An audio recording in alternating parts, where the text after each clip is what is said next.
to The Right Life with me, Elaine Collier. Today I want to talk just a little bit about editing. As an indie self-published author, it's down to us to make our books the best they can possibly be, and we want our reader to have a good experience of reading our work.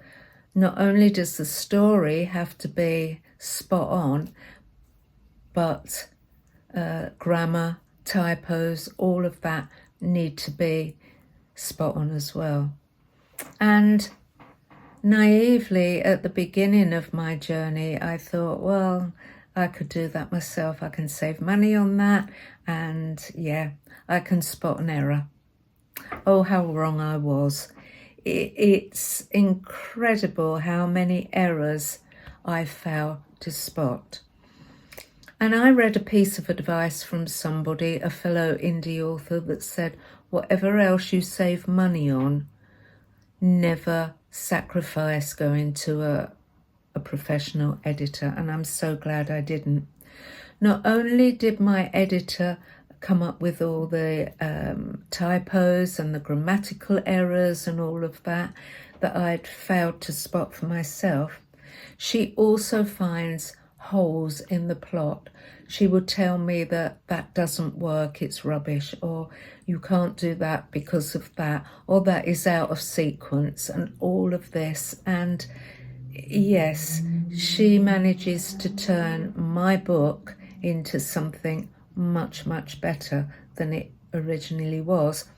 Now, before I even get to submit it to the editor, I go through mine. Oh, it's got to be 20 odd times. I read the draft over and over and over again. And then when I think I've got it all, I print it and read it over again. Then I give it to someone else to read and pick up what they find. And then I transfer it onto my Kindle and read it on a different device and pick up more errors. So by the time I submit it to the editor, it's been through my own self-editing multiple times, and I think I should have just about caught everything. Well, I haven't. And it is amazing just how much I miss.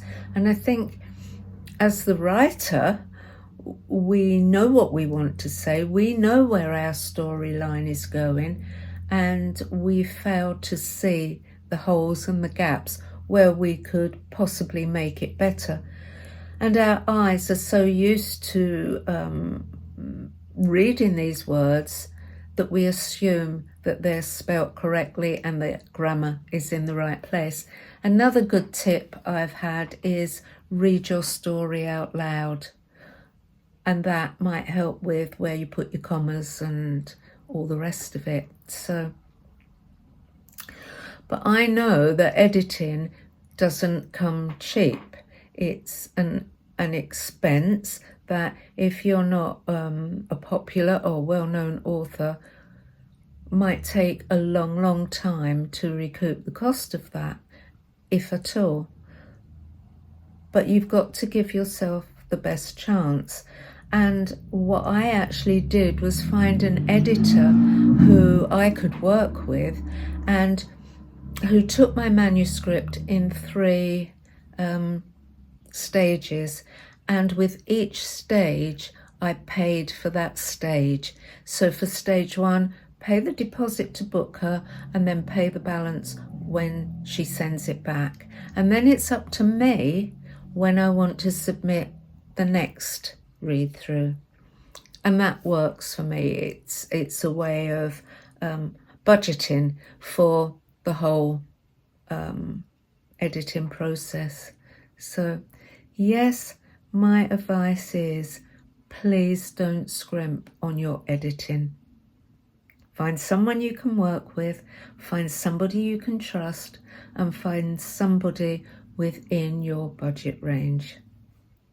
Okay, that's enough for me for now, and we'll talk again next time. Take care. See you soon. Bye.